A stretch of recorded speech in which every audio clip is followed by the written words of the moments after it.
നിങ്ങൾക്ക് ഏറ്റവും ദേഷ്യം വരുന്ന മനുഷ്യരാരൊക്കെയാണ്? നിങ്ങൾക്ക് കണ്ടാൽ തന്നെ ദേഷ്യം വരും. അഹങ്കാരികൾ, കള്ളം പറയുന്നവർ, വാക്ക് പാലിക്കാത്തവർ, വഞ്ചിക്കുന്നവർ, അല്ലെങ്കിൽ എപ്പോഴും സ്വയം ന്യായീകരിക്കുന്ന ആൾക്കാരുണ്ട് അല്ലെ, അവരെ നമുക്ക് ദേഷ്യം വരും. ഒന്ന് ശ്രദ്ധിച്ചു നോക്കിയാൽ ഈ ചോദ്യത്തിനുള്ള നിങ്ങളുടെ ഉത്തരം മറ്റൊരാളെക്കുറിച്ചുള്ളതല്ല, അത് നിങ്ങളെക്കുറിച്ചുള്ള ഒരു വാതിൽ തുറക്കാൻ സാധ്യതയുള്ള ഉത്തരം കൂടിയാണ്. ഇന്ന് നമ്മൾ സംസാരിക്കാൻ പോകുന്നത് മനുഷ്യൻ്റെ ഉള്ളിലെ ഏറ്റവും നിശബ്ദനായ ഒരു ഭാഗത്തെക്കുറിച്ചാണ്. നമ്മൾ ലോകത്തിന് കാണിക്കാത്ത മനുഷ്യനെക്കുറിച്ച്. ഒരു ചെറിയ ചോദിച്ചിരിക്കട്ടെ, നിങ്ങൾക്ക് ഒരിക്കലും അസൂയ തോന്നിയിട്ടില്ലേ? ഒരാളുടെ വിജയം കണ്ടപ്പോൾ ഒരു ചെറിയ വേദന വന്നിട്ടില്ലേ? ഒരാളോട് ദേഷ്യം തോന്നിയിട്ടും നിങ്ങൾ അയാളുടെ മുഖത്ത് നോക്കി ചിരിച്ചിട്ടില്ലേ? ഭയമുണ്ടായിട്ട് എനിക്കൊരു പ്രശ്നമില്ല എന്ന് പറഞ്ഞ് അഭിനയിച്ചിട്ടില്ലേ? നമ്മളെല്ലാവരും അങ്ങനെ ചെയ്തിട്ടുണ്ട്. പക്ഷേ എന്താണ് നമ്മൾ ചെയ്യുന്നത്? ഈ വികാരങ്ങളെ അംഗീകരിക്കുന്നില്ല. ആ വികാരങ്ങളെ നമ്മുടെ ഉള്ളിൽ നിന്ന് പുറത്തേക്ക് തള്ളിക്കളയാൻ ശ്രമിക്കുകയാണ്. കാരണം ഒരു നല്ല മനുഷ്യൻ തോന്നാൻ പാടില്ല, ഞാൻ ഇങ്ങനെ ചിന്തിക്കാൻ പാടില്ല, ഇത് മോശം വികാര, അങ്ങനെ പറഞ്ഞ് നമ്മൾ അതിനെ ഇരുട്ടിലേക്ക് തള്ളുന്നു. പക്ഷേ ഒരു കാര്യം മാത്രം ഓർക്കുക, ഇരുട്ടിലേക്ക് തള്ളിയത് കൊണ്ട് മാത്രം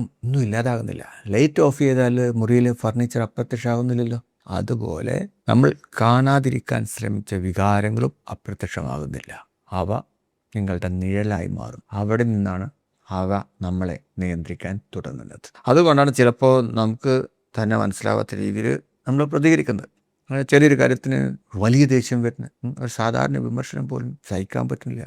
ആരും നമ്മളെ അവഗണിച്ചാൽ നമ്മുടെ ഉള്ളിൽ എന്തോ ഒന്ന് തകരാണ്. പിന്നെ നമ്മൾ തന്നെ നമ്മളോട് ചോദിക്കുക, ഞാൻ എന്തിനാണ് ഇത്രയും ഓവർ റിയാക്ട് ചെയ്തത്? കാരണം പ്രതികരിച്ചത് ഇന്നത്തെ നിങ്ങളല്ല, വർഷങ്ങളായി ഇരുട്ടിൽ ഒളിച്ചിരുന്ന നിങ്ങളുടെ ഒരു ഭാഗമാണ്. അത് നമ്മളിൽ എല്ലാവരിലും ഉണ്ട്.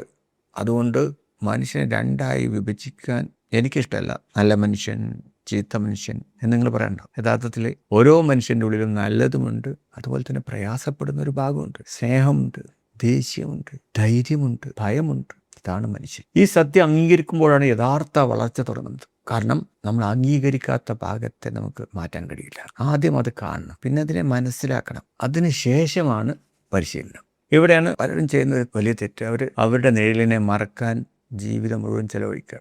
അതിന് പകരമായിട്ട് അതിനെ മനസ്സിലാക്കാൻ വേണ്ടിയിട്ട് സമയം ചെലവഴിക്കുന്നത്. ഒരു സംരംഭകനെ നമുക്ക് നോക്കിയാലോ, അത് വളരെ ആത്മവിശ്വാസത്തോടെ സംസാരിക്കുന്നുണ്ടാവും. പക്ഷേ രാത്രി ഒറ്റയ്ക്കിരിക്കുമ്പോൾ അയാളുള്ളിൽ പേടിയാണ്, ഞാൻ പരാജയപ്പെട്ടാൽ എന്താവും എന്ന ഭയം അയാളെ വിട്ടുപോകുന്നില്ല. ഒരു ഡോക്ടറെ നോക്കിയാൽ ആയിരക്കണക്കിന് രോഗികൾക്ക് അയാൾ ധൈര്യം കൊടുക്കുന്നുണ്ട്. പക്ഷേ സ്വന്തം ജീവിതത്തിൽ ഒരു നഷ്ടം അയാളെ തകർത്തിട്ടുണ്ടോ. ഒരു ട്രെയിനറെ ആയിരക്കണക്കിന് ആളുകൾക്ക് പ്രചോദനം നൽകുന്നുണ്ട്. പക്ഷേ ചില ദിവസങ്ങളിൽ എഴുന്നേൽക്കാൻ പോലും ഊർജ്ജമില്ലാത്ത അവസ്ഥയുണ്ട്. ഇതിനെ ആപ്പട്യം എന്നാണ് പറയാ. അല്ല, ഇതാണ് ഞാൻ നിങ്ങളൊക്കെ ആയിട്ടുള്ള മനുഷ്യൻ. അതുകൊണ്ടാണ് ഞാൻ പ്രൊഫഷണൽസിനോടും സംരംഭകരോടൊക്കെ എപ്പോഴും പറയുന്നൊരു കാര്യമുണ്ട്.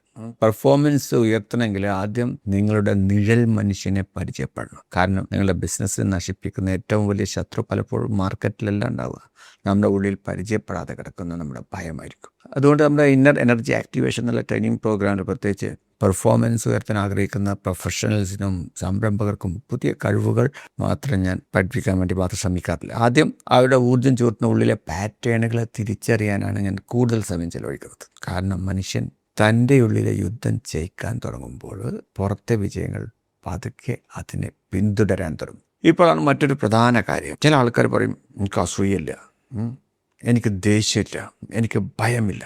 അങ്ങനെ പറയുന്ന ഓരോ മനുഷ്യനോടും ഞാനൊരു ചോദ്യം ചോദിക്കും, ഇത് ഇല്ലാത്തതാണോ, അല്ലെങ്കിൽ അത് കാണാൻ നിങ്ങൾ തയ്യാറല്ലാത്തതാണോ? ഈ ചോദ്യം നിങ്ങളുടെ ജീവിതത്തെ മാറ്റാൻ കഴിയുന്ന ചോദ്യമാണ്. കാരണം മാറ്റം തുടങ്ങുന്നത് അംഗീകരണത്തിലാണ്, നിഷേധത്തിൽ നിന്നല്ല. ഇന്ന് വീട്ടിൽ പോയാൽ ഒരു ചെറിയ കാര്യം ചെയ്യുക. നിങ്ങൾ കണ്ണാടിയുടെ മുന്നിൽ നിന്നിട്ട് നിങ്ങളോട് തന്നെ ഒന്ന് ചോദിക്കുക, ഞാൻ ലോകത്തിന് കാണിക്കാതെ ഒളിപ്പിച്ചു വെച്ച എൻ്റെ ഭാഗം ഏതാണ്? ചോദിക്കേണ്ട ആവശ്യമൊന്നുമില്ല അല്ലേ, നമുക്കറിയാം. ഉത്തരം ഉടനെ തന്നെ കിട്ടണമെന്നില്ല. പക്ഷേ ആ ചോദ്യം നിങ്ങളുടെ തലച്ചോറിൽ പ്രവർത്തിക്കാൻ തുടങ്ങും. ഒരു ദിവസം നിങ്ങളെ കൂടുതൽ വ്യക്തമായി കാണാൻ തുടങ്ങും. അന്ന് മുതൽ മറ്റുള്ളവരെയും കുറച്ചുകൂടി സ്നേഹത്തോടു കൂടി നിങ്ങൾ കാണാൻ തുടങ്ങും. കാരണം നിങ്ങൾ സ്വന്തം നിഴൽ തിരിച്ചറിഞ്ഞ മനുഷ്യനാണ്. അങ്ങനത്തെ ഒരാൾക്ക് മറ്റൊരാളുടെ ഇരുട്ടിനെ വെറുക്കാൻ കഴിയില്ല.